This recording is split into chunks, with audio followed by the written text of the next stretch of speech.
เฮ้ยหนาวเลยสมาอยู่ไฟคักแท้ขึ้นอยู่ถึกย่ำหนาวคักแท้พี่น้องเลยค่ะสิเป็นอีหยังไปต่ำอีหยังหรือว่าแนวใดยังแล้วมันตกคุมแล้วมันเลิกมุงไปตกมันอยู่ที่ไสเลยกูพักกระดาวน้องเฮลุยไปเลยเออ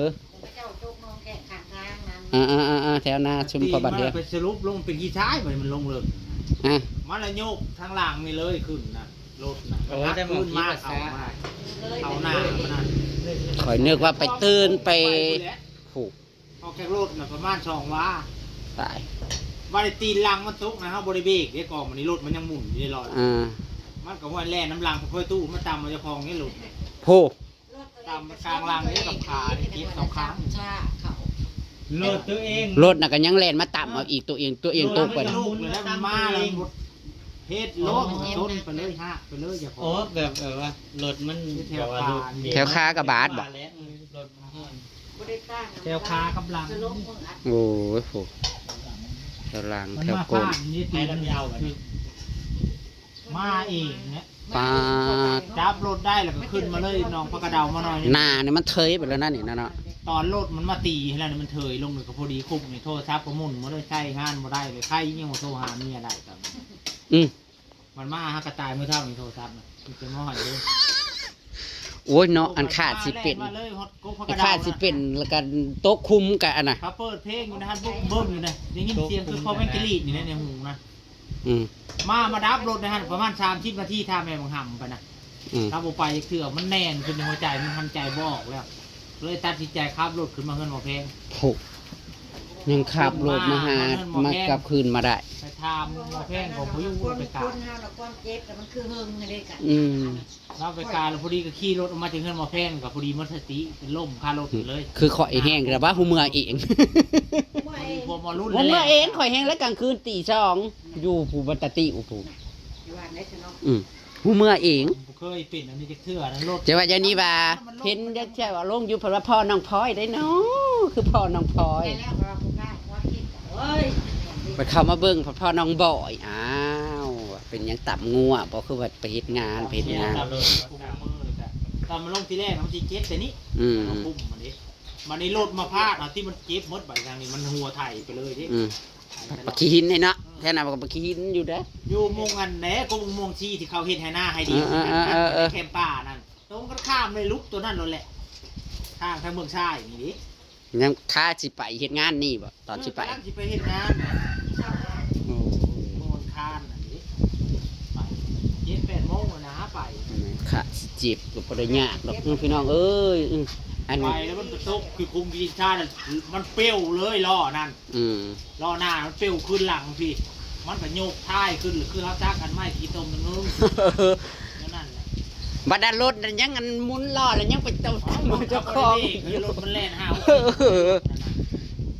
เพิ่นก็ขี่ไว้เติบแล้วกันมาหา60เนาะตอนที่ตกรถมันหมุนเลยเนาะมันหมุนกลับมาหาเจ้าของมันกลับหมุนอยู่แต่ว่ามันยกล้อทางหลังแล้วรถน่ะเป็นอะไรรถน่ะเป็นยังอยู่คนเจ็บบางนั่นคืออะไรรถมุ่นคนบ่เป็นยังนะก็มีอันนี้ผัดคนเจ็บรถบ่เป็นยังว่ามันตีมันตกลงมาที่ดินมันยันไปที่รถนอนเนาะมันก็ห้วยมันไปทางแข้งเนี่ยรถมันไปหาเจ้าของนะมากกับมันก็รีบบ่ทันแล้วมันตามมันก็หัวมั่มมันจะกินดินเทเลยได้อยู่กับยามนาวซะถือจังหวะอยู่โอ้ยมูเฝ้าอย่างจะล้างโพงไปน้องใบหน้าได้อยู่ป่ะสิจนนั้นมาเฮือนหมอรุ่นแล้วก็ถามแม่มึงทำเขาจนในปั๊มหัวใจบริษัทบุกดุนโหไปสลบอยู่หันมาสลบอยู่เฮือนหมอขี่รถมาเองมื้อนี้พี่น้องขี่รถมาสลบอยู่เฮือนหมอถือว่าเก่งแฮงออกไปกับท่องแล้วเขาดีได้มาแล้วญาติเข้ามาแล้วเขาก็เอารถเขาเลยมาส่งมันอันนั้นเนาะมันแน่นได้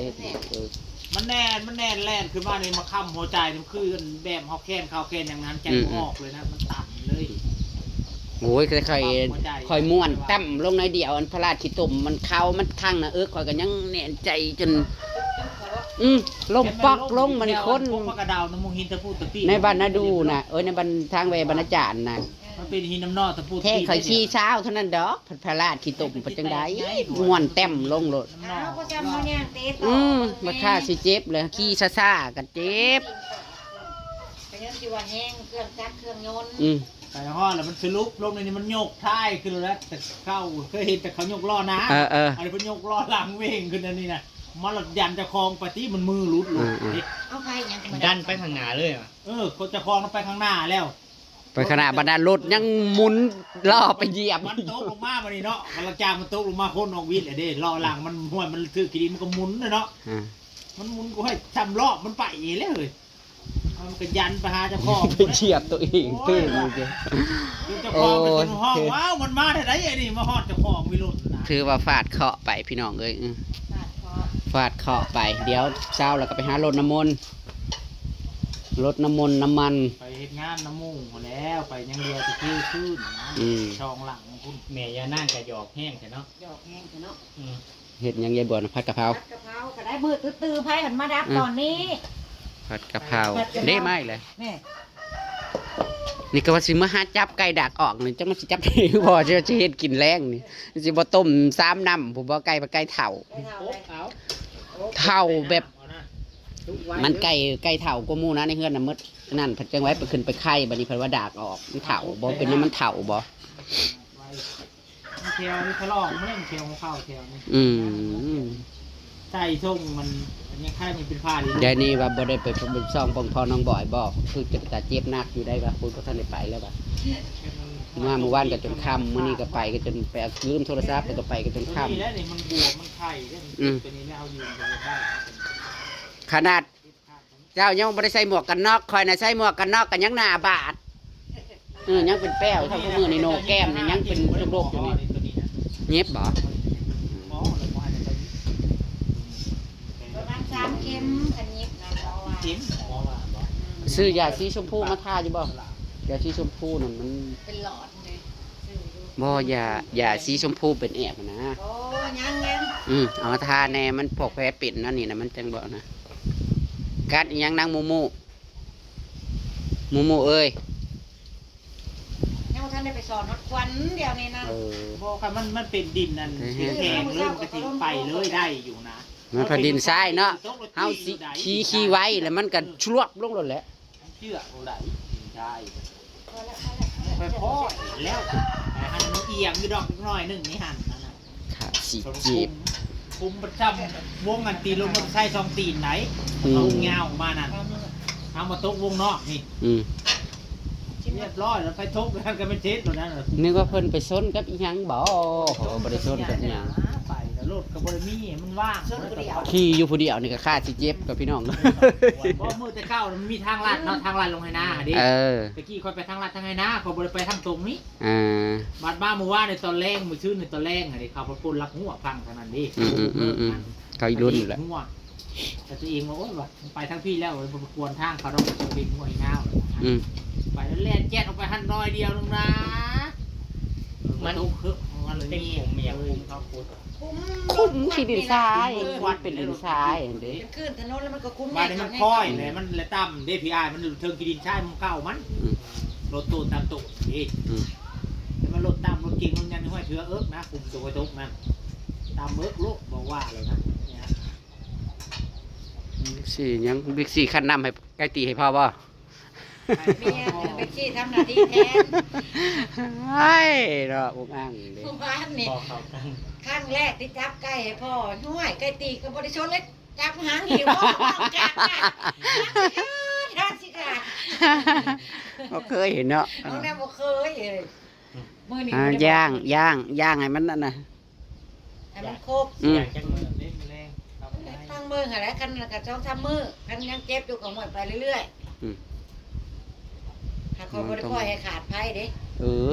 ย่างได้ขนาดคอยยังย่างเขาได้มือ2-3มื้อถูกคอยโตกงม่วงเขาก็ยังย่าง2-3มื้อถูก ไม่ได้คนยากอะไรเป็นหลังโป้งอะไรทั้งหลาย ล้างจนโพงป้า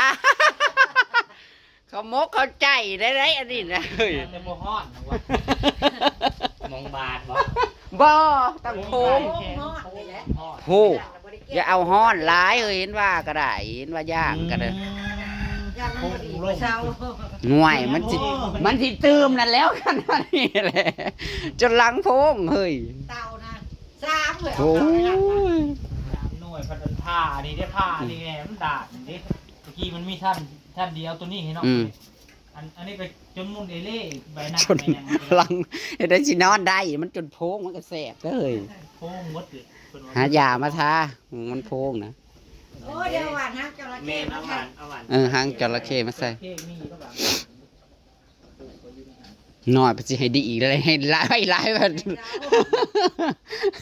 เอาจนหลังโพง เอาลงนะบาดเอาล่มเอานั่งอยู่นะคนที่โหลดมาพาดเอาเป็นถือเอาลงได้ตัวนี้ จนสลบพี่น้องเอ้ยยังเงินขายอยู่ยังกลับมาสลบอยู่กันหมอขี่รถขึ้นมาอีก คืนมาแล้วท่านคู่คืนว่าตอนจอดอยู่กกพระกระดาษประมาณ30 นาทีเดี๋ยวเขาจอดเอาหัวงุ่มลงใส่รถนั่นนี่เด้ อืม มันมึนหูมึนตาบ่ได้มันวิ่งเขาเด้ ตอนประบวบไปฮอดไปเจอกันอยู่หมองประชานะประ มัน บวบ แน่น แล้ว คือบ่วิ่งล่านะมันแน่นมันดันขึ้นหัวใจนี่หายใจก็บ่จะออกอยู่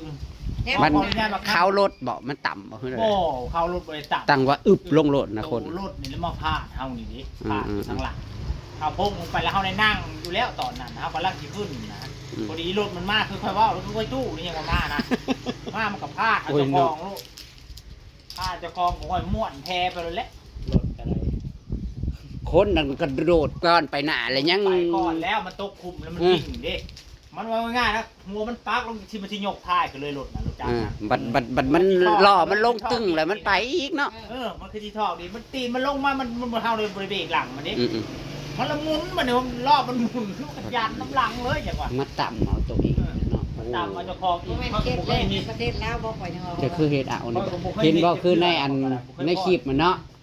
ธรรมดามันหล่นล่มเลยมันก็ยุด อืม ว่านี่มันตั้งแต่มันยกรอหลังมันดื้อเลยนะหนาว่ามันคือจะแสดงในหนังไปมา คือเฮ็ดเอาเบิ่งจังหนึงอย่าคือเรื่องตลกนี่เด้แบบว่าคลิปฮ่าๆอีหยังเขาน่ะอันนี้เป็นเชฟอะไรนี่ติ มาถือเจ้าของบาท ประบวบไปฮอดไปเจอเพิ่นอยู่ในบุรีเชิงประสาทเด้ พวกให้มันล่มมันล่ม นี่โอ้ยบ่แม่น เด้ แล้ว งลงในอ่านแล้วมันก็จะยุดเลยหลุดนะอันนี้มันกรณีตัวนี้นะมันปักหัวลงมันยกท้ายขึ้นแล้วมันทิ่มเจ้าของมันคือเทดินนี่ อืม แต่ว่ามันยังแหลนน้ำหลังเจ้าของนะ เฮ้ยฟาดเคาะไปเนาะพี่น้องเอ้ย วิทย์สติเถ วิ อะ ทย์ เอ้ย วิทย์ว่างบาดนี้กะวิทย์ว่างเศร้าให้ไวหายไวๆสิได้ไปทำงาน เพราะว่าอยากได้พ่อได้เงินมาซื้อ นะ ให้ลงนะว่าได้ไปเฮ็ดงาน มันมาเป็นรัดใส่ อืม แล้วก็มาแต่ห้องมาแต่บรรณาวาแล้วก็มาเลยมาแวะซองคนเลยพี่น้องเลยเอาเศร้าไวๆนะ เป็นกำลังใจให้พ่อน้องบอยด้วย ทุกคนหายเร็วๆหายไวๆหายไวๆเป็นกำลังใจให้ยายบัวด้วยจ้ะ จ้ะพี่น้อง เศร้าแล้วบาดนี้ฟาดคอไปจังไปหารถน้ำมนต์บาดนี้ ให้เราเศร้าดีแต่ก่อนเมื่อนจะสอนควรเขาบอก มันก็จะมาหาจับไก่มันสิจับได้บนนี้นะวะแล้วจะจิบอยากๆนี่ยังตามคลิปหน้าแล้วกันพี่น้อง จ